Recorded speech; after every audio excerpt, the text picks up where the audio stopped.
ಕರ್ನಾಟಕದಲ್ಲಿ ಬೇಕಾದಷ್ಟು ಕಾಡುಗಳಿದೆ.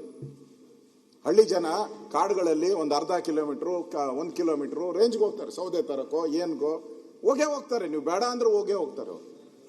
ದನ ಕರು ಮೇಯಿಸೋದಕ್ಕೆ ಎಲ್ಲ ಹೋಗೇ ಹೋಗ್ತಾರೆ ಅವರು. ಇದೊಂದು ಇನ್ಸಿಡೆಂಟ್ ನೀವು ಕರೆಕ್ಟಾಗಿ ಏನಾನ ನೀವು ಕ್ರಮ ಆಗಿಲ್ಲ ಅಂದ್ರೆ ನಾಳೆ ಕಾಡೊಳಕ್ಕೆ ಯಾವನು ಹೋಗಂಗೆ ಇಲ್ಲ. ಹಂಗಾರೆ ಬದುಕೆ ಅಲ್ಲಿ ಕಟ್ಕೊಂಡಿರ್ತಾರೆ. ನೀವು ಬಹಳಷ್ಟು ಜನ ಕಾಡಿನಲ್ಲಿ ವಾಸ ಮಾಡೋರು ಬದುಕನ್ನೇ ಅಲ್ಲಿ ಕಟ್ಕೊಂಡಿರ್ತಾರೆ. ನಾನು ಹೋಗಿದ್ದೀನಿ, ಅಲ್ಲಿ ಗ್ರಾಮ ವಾಸ್ತವ್ಯ ಮಾಡಿ ಬಂದಿದ್ದೀನಿ. ಅದೇ ಕಾಡಲ್ಲಿ ನಾನು ಕೂಡ ಗ್ರಾಮ ವಾಸ್ತವ್ಯ ಮಾಡಿದ್ದೀನಿ. ನಾನು ಅಲ್ಲಿಗೆ ಅದರಿಂದ ನನಗನ್ಸೋವಂಥದ್ದು ಈ ಹತ್ತಿರದಿಂದ ಯಾಕೆ ಗುಂಡುಗಳು ಬಂತು ಅನ್ನೋದು ಕೂಡ ನಮ್ಮ ಪ್ರಶ್ನೆ. ಮುಖ್ಯವಾಗಿ ಇಷ್ಟಕ್ಕೆ ನಾನು ಆಗಿದ್ರೆ ಇದ್ರ ಬಗ್ಗೆ ಖಂಡನ ನಿರ್ಣಯ ಮಾಡಿದ್ದಾರೆ. ತಮಿಳುನಾಡಲ್ಲಿ DMK ಅವರು ಖಂಡನ ನಿರ್ಣಯ ಮಾಡಿದ್ದಾರೆ. ತಮಿಳರನ್ನ ಕೊಂದಿದ್ದೀರಾ ಅಂತ ಅವರು ಡೈರೆಕ್ಟ್ ಆಗಿ ಹೇಳಿದ್ದಾರೆ. ತಮಿಳರನ್ನ ಕೊಂದಿದ್ದೀರಾ ಅನ್ನೋ ಮಾತನ್ನೇ ಹೇಳಿದ್ದಾರೆ. ಆಮೇಲೆ ಅಲ್ಲಿ ಮುಖ್ಯಮಂತ್ರಿ ವಿಜಯನ್ ಅವರು ತಮಿಳರ ಹತ್ಯೆ ಬರ್ತಾ ಇದೆ ನೋಡಿ, ತಮಿಳರ ಹತ್ಯೆ ರಾಜ್ಯ ಸರ್ಕಾರದಿಂದ ತಮಿಳರ ಹತ್ಯೆ. ಶನಿವಾರ ನಡೆಸಿದ ಎನ್ಕೌಂಟರ್ ಅಲ್ಲಿ 3 ತಮಿಳಿಗರು ಹತ್ಯೆ ಆಗಿರುವುದು ಖಂಡನೀಯ ಎಂದು ತಮಿಳುನಾಡು ಮುಖ್ಯಮಂತ್ರಿ ಜೋಸೆಫ್ ವಿಜಯನ್ ಭಾನುವಾರ ರಾತ್ರಿ ತಮ್ಮ ಎಕ್ಸ್ ಖಾತೆಯಲ್ಲಿ ಹಾಕಿದ್ದಾರೆ. ಈ ಘಟನೆ ಕುರಿತು ಕರ್ನಾಟಕ ಅರಣ್ಯ ಇಲಾಖೆ ನೀಡಿರುವ ವಿವರಣೆ ಸ್ವೀಕಾರಾರ್ಹ ಅಲ್ಲ ಅಂತ ಹೇಳಿದ್ದಾರೆ. ಮುಖ್ಯಮಂತ್ರಿ, ಒಬ್ಬ ರಾಜ್ಯದ ಮುಖ್ಯಮಂತ್ರಿ, ನಿಮ್ಮ ಪಾರ್ಟ್ನರ್ ಅವರು, INDA ಪಾರ್ಟ್ನರ್, ಅವರೇ ಹೇಳಿದ್ದಾರೆ ನಿಮ್ಮ ಫಾರೆಸ್ಟ್ ಡಿಪಾರ್ಟ್ಮೆಂಟ್ ಏನು ಕೊಟ್ಟಿದೆ ರಾಮಲಿಂಗಾರೆಡ್ಡಿ ಅವರು ಓದಿದ್ರಲ್ಲ ಅದು ಸ್ವೀಕಾರಾರ್ಹ ಅಲ್ಲ ಅಂತ ಹೇಳಿದ್ದಾರೆ ಅವರು. ನಾನು ಈಗ ಓದಿದೆ, ವಿಜಯ್ಗೆ ಏನು ಕನ್ಸಲ್ ಬಂದಿತ್ತ? ಕರೆಕ್ಟ್ ಆಗಿ ಹೇಳಿದ್ರಿ. ಹಂಗಾರೆ ಲಾಯಕ್ಕಿಲ್ಲ ಅಂತಾನೆ ಅವ್ರ ಮುಖ್ಯಮಂತ್ರಿಗೆ. ನೀವ್ ಹೇಳಿದ್ರೆ ಅದನ್ನೇ ಹೇಳ್ಬಿಡ್ತೀನಿ. ರಾಮಲಿಂಗಾರೆಡ್ಡಿ ಹೇಳಿದ್ರು ವಿಜಯನ್ ಲಾಯಕ್ಕಿಲ್ಲ ಮುಖ್ಯಮಂತ್ರಿಗೆ ಅಂತಾನ. ಸಭಾಧ್ಯಕ್ಷರೇನು ಇದೇ ಕಾಲೇಜಿನ ಅಶೋಕಣ್ಣ 20 ಜನ ನೀಟ್ ವಿದ್ಯಾರ್ಥಿಗಳು ಆತ್ಮಹತ್ಯೆ ಮಾಡಿಕೊಂಡು ತೋರಿಸಲಿಲ್ಲ. 20 ಜನ ನೀಟ್ ವಿದ್ಯಾರ್ಥಿಗಳು ಆತ್ಮಹತ್ಯೆ ಮಾಡಿಕೊಂಡು ಕಾಂಗ್ರೆಸ್ ಮುಖ್ಯಮಂತ್ರಿ ಹೇಳ್ತಾರೆ ವಿಜಯನ್ ನಾಲಾಯಕ್ ಅಂತ. ಕಾಂಗ್ರೆಸ್ ಮುಖ್ಯಮಂತ್ರಿ ಹೇಳ್ತಾರೆ ವಿಜಯನ್ ನಾಲಾಯಕ್ ಅಂತ. ವಿದ್ಯಾರ್ಥಿಗಳು ಆತ್ಮಹತ್ಯೆ ಮಾಡ್ಕೊಂಡಾಗಿ ಕಾಳಜಿ ತೋರಿಸಲಿಲ್ಲ ಅಲ್ಲ ಅಶೋಕಣ್ಣ? ಮಾನ್ಯ ಅಧ್ಯಕ್ಷ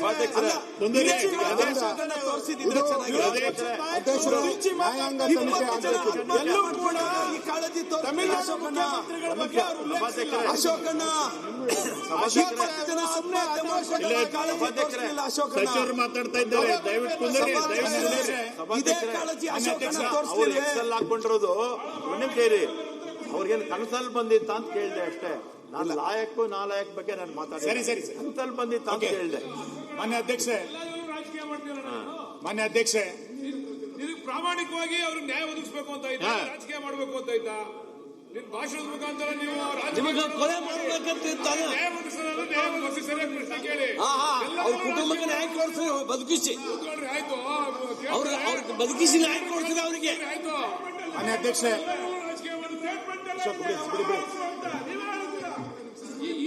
ಮೂರ್ ದಿನ ಏನ್ ಮಾಡ್ತಾ ಇದ್ದೀರಿ ನ್ಯಾಯ ಒದಗಿಸಕ್ಕೆ? ನ್ಯಾಯ ಬೇಕಾದ್ರೆ 3 ದಿನ ಬೇಕಾಯ್ತು ಸರ್ಕಾರಕ್ಕೆ. 3 ದಿನ ತೀರ್ಮಾನ ಕೊಡ್ಬೇಕಾಯ್ತು. 3 ದಿನದಲ್ಲಿ ಕೂಡ ಏನ್ ಕೊಟ್ಟಿದ್ದಾರೆ ತೀರ್ಮಾನ? ಮಾನ್ಯ ಅಧ್ಯಕ್ಷೆ, ಮೊನ್ನೆ ಏನು ಚಾಮರಾಜನಗರದಲ್ಲಿ ಎನ್ಕೌಂಟರ್ ಅನೂರ್ನಲ್ಲಿ ನಡೆದಿದೆ, ಅದಕ್ಕೆ ಮಾನ್ಯ ಅರಣ್ಯ ಸಚಿವರು ಒಂದು ಸುದೀರ್ಘವಾದಂತಹ ಹೇಳಿಕೆ, ಚರ್ಚೆನಾ ಅಥವಾ ಕ್ಲಾರಿಫಿಕೇಶನ್ ಅಲ್ಲ. ಈಗ ಕ್ಲಾರಿಫಿಕೇಶನ್ ಅವ್ರು ಕೇಳಿದ ಉತ್ತರ ಕೊಡ್ತಾರೆ ಸರ್ಕಾರ. ಚರ್ಚೆ ಅಂದ್ರೆ ಎಲ್ಲರಿಗೂ ಅವಕಾಶ ಕೊಡಬೇಕು. ಈ ಕಡೆ ಅವ್ರಿಗೂ ಅವಕಾಶ ಕೊಡಬೇಕು, ಆ ಕಡೆ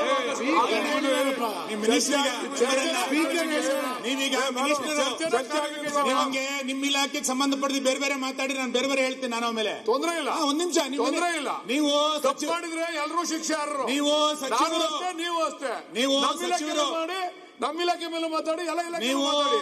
ತಪ್ಪು ಮಾಡಿದ್ರೆ ತಪ್ಪು ಎಲ್ರದುವೆ. ನೀವು ಸಚಿವರು ಚರ್ಚೆನಾ ಕ್ಲಾರಿಫಿಕೇಶನ್? ನೀವು ರಾಮಲಿಂಗಾರೆಡ್ಡಿ ಸಂಬಂಧಪಟ್ಟಿದ್ದು ಕೇಳ್ತಾ ಇದ್ದೀವಿ. ಪ್ರಶ್ನೋತ್ತರ ಪ್ರಶ್ನೋತ್ತರ ಆದ್ಮೇಲೆ ಪ್ರಶ್ನೋತ್ತರ. ಮಾನ್ಯ ಅಧ್ಯಕ್ಷರೇ, ಸಂಕ್ಷಿಪ್ತವಾಗಿ ಕೇಳಿ. 2 ನಿಮಿಷದಲ್ಲಿ ಮುಗಿಸ್ತೀನಿ. ಮಾನ್ಯ ಅಧ್ಯಕ್ಷರೇ, ರಾಮಲಿಂಗಾರೆಡ್ಡಿ ಅವರು ಮಾನ್ಯ ಅರಣ್ಯ ಸಚಿವರು ಸುದೀರ್ಘವಾದಂತಹ ಉತ್ತರವನ್ನ ತನ್ನ ಇಲಾಖೆಯನ್ನ ಸಮರ್ಥಿಸಿಕೊಂಡು ಇವತ್ತು ಹೇಳಿಕೆಗಳನ್ನ ಕೊಟ್ಟಿದ್ದಾರೆ.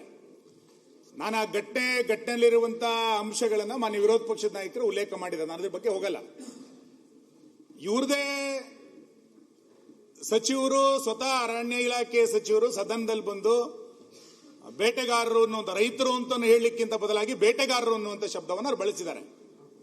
ಆ ಭಾಗದ ರೈತರನ್ನ ಬೇಟೆಗಾರರು ಅನ್ನುವಂಥ ಶಬ್ದವನ್ನು ಬಳಸಿ ಅರಣ್ಯ ಇಲಾಖೆಯವರ ರಕ್ಷಣೆಗೋಸ್ಕರ ಗುಂಡು ಹಾರಿಸಿದೀವಿ ಎನ್ನುವಂಥ ಮಾತನ್ನ ಅವ್ರು ಹೇಳಿ ಅದನ್ನ ಸಮರ್ಥಿಸಿಕೊಂಡ್ರು. ಇದೇ ಸರ್ಕಾರದ ಸಚಿವ ಸಂಪುಟದಲ್ಲಿ ಕೆಲಸ ಮಾಡ್ತಾ ಇರುವಂತ ಚಾಮರಾಜನಗರವನ್ನ ಪ್ರತಿನಿಧಿಸ್ತಾ ಇರುವಂತ ಒಬ್ಬ ಸಚಿವರು ಒಂದು ಹೇಳಿಕೆಯನ್ನು ಕೊಟ್ಟಿದ್ದಾರೆ. ನಾನು ಹೇಳಿಕೆಯನ್ನು ಓದ್ತೀನಿ ಅಷ್ಟೇ. ಅವ್ರು ಏನು ಹೇಳಿಕೆ ಕೊಟ್ಟಿದ್ದಾರೆ ಅಂತ ಕೇಳಿದ್ರೆ, ಬೇಟೆಯಾಡಿ ವಾಪಸ್ ಬರುವಾಗ ಗುಂಡು ಹೊಡೆದರು ಎಂದು ಅರಣ್ಯ ಇಲಾಖೆಯವರು ಹೇಳುತ್ತಿದ್ದಾರೆ. ಇದನ್ನು ನಂಬುವ ಸ್ಥಿತಿಯಲ್ಲಿ ನಾನು ಇಲ್ಲ. ಎನ್ಕೌಂಟರ್ ನಂತರ ಯಾರಿಗೂ ಮಾಹಿತಿ ನೀಡದೆ ಶವಗಳನ್ನು ಏಕೆ ಮೈಸೂರಿಗೆ ಸ್ಥಳಾಂತರಿಸಿದರು? ಪ್ರಕರಣವನ್ನು ನ್ಯಾಯಾಂಗ ತನಿಖೆಗೆ ಒಳಪಡಿಸಿ ಸತ್ಯಾಸತ್ಯತೆ ಹೊರತರಲಾಗುವುದು ಅಂತೇಳಿ ಸಚಿವ ಪುಟ್ಟರಂಗ ಶೆಟ್ಟಿ ಅವರು ಹೇಳಿಕೆ ಕೊಡ್ತಾರೆ.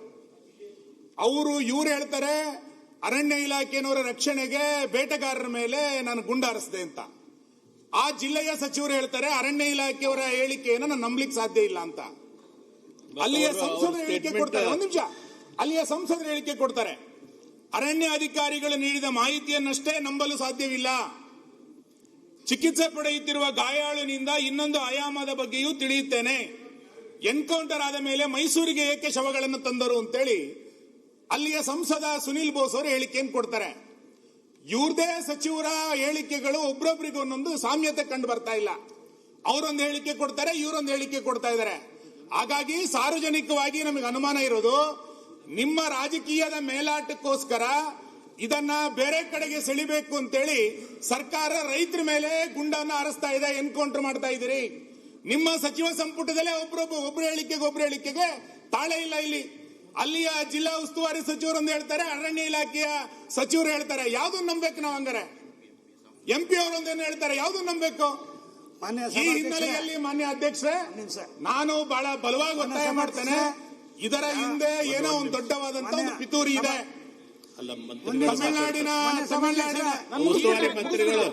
ತಮಿಳುನಾಡಿನ ಮುಖ್ಯಮಂತ್ರಿಗಳು ಕೊಡುವಂತ ಹೇಳಿಕೆ, ನೀವು ಕೊಡುವಂತ ಹೇಳಿಕೆ, ಅಲ್ಲಿ ರೈತರು ಕೊಡುವಂತ ಹೇಳಿಕೆ, ಆ ಮೃತರ ಪತ್ನಿಯೊಬ್ರು ಒಂದು ಹೇಳಿಕೆ ಕೊಟ್ಟಿದ್ದಾರೆ. ಏನ್ ಹೇಳಿಕೆ ಕೊಟ್ಟಿದ್ದಾರೆ?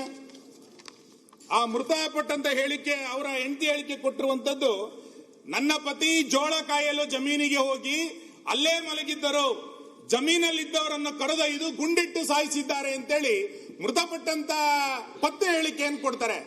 ಇಂಥ ಪರಿಸ್ಥಿತಿ ಕರ್ನಾಟಕಕ್ಕೆ ಯಾಕೆ ಬಂತು? ನಿಮ್ಮ ರಾಜಕೀಯ ಮೇಲಾಟಕ್ಕೋಸ್ಕರ ರೈತರ ಮೇಲೆ ಯಾಕೆ ಗುಂಡಾಗ್ತಾ ಇದ್ದೀರಿ ನೀವು? ಈ ಹಿನ್ನೆಲೆಯಲ್ಲಿ ದಯಮಾಡಿ ಇದನ್ನ ಸರ್ಕಾರ, ನಮ್ಮ ವಿರೋಧ ಪಕ್ಷದ ನಾಯಕರು ಇದು ಏನಾಗಬೇಕು ಅನ್ನುವಂತ ಒತ್ತಾಯವನ್ನು ಮಾಡ್ತಾರೆ. ಈ ಹಿನ್ನೆಲೆಯಲ್ಲಿ ನಿಮ್ಮ ಸಚಿವ ಸಂಪುಟದಲ್ಲಿರುವಂತಹ ಗೊಂದಲದ ಹೇಳಿಕೆಗಳ ಬಗ್ಗೆ ದಯಮಾಡಿ ಅರಣ್ಯ ಸಚಿವರು ಸ್ಪಷ್ಟೀಕರಣ ಮಾಡಿ, ರೈತರು ಇವತ್ತು ಏನಲ್ಲಿ ಪ್ರತಿಭಟನೆಯನ್ನು ಮಾಡ್ತಾ ಇದ್ದಾರೆ ಇದಕ್ಕೆ ಕ್ಲಾರಿಫಿಕೇಶನ್ ಕೊಡಿ. ಸುಮ್ಮನೆ ಅರಣ್ಯ ಇಲಾಖೆಯವರು ಏನು ಹೇಳಿದ್ದಾರೆ ಎನ್ನುವ ಕಾರಣಕ್ಕೋಸ್ಕರ ಅದನ್ನ ಸಮರ್ಥಿಸಿಕೊಂಡು ಇಲ್ಲಿ ಹೇಳಿಕೆಗಳನ್ನು ಕೊಡುವಂತದ್ದು ಬೇಡ. ಮಾನ್ಯ ಅಧ್ಯಕ್ಷರೇ, ಒಂದ್ ನಿಮಿಷ ಮಾನ್ಯ ಸಭಾಧ್ಯಕ್ಷರು ಇರಿ, ಒಂದ್ ನಿಮಿಷ. ನಾನು ಹೇಳ್ಬಿಟ್ಟು ನನ್ನ ಹೆಸರು ಬಂದದಲ್ಲಿ ನಾನು ಹೇಳಿದ್ಮೇಲೆ ನೀವು ಕೇಳಿದ್ರೆ. ಉತ್ತಮ ಸಂಸ್ಕಾರಯುತ ಶಿಕ್ಷಣದೊಂದಿಗೆ VSS English medium CBSE school, Udupi Muddur. ನರ್ಸರಿಯಿಂದ 10ನೇ ತರಗತಿವರೆಗೆ ಶಿಕ್ಷಣದ ಜೊತೆಗೆ 5ರಿಂದ 10ನೇ ತರಗತಿವರೆಗಿನ ವಿದ್ಯಾರ್ಥಿನಿಯರಿಗೆ ಉತ್ತಮ ಹಾಸ್ಟೆಲ್ ಸೌಲಭ್ಯವೂ ಇದೆ. ನಿಮ್ಮ ಮಕ್ಕಳ ಪ್ರವೇಶಾತಿಗಾಗಿ ಈ ಸಂಖ್ಯೆಗೆ ಕರೆ ಮಾಡಿ.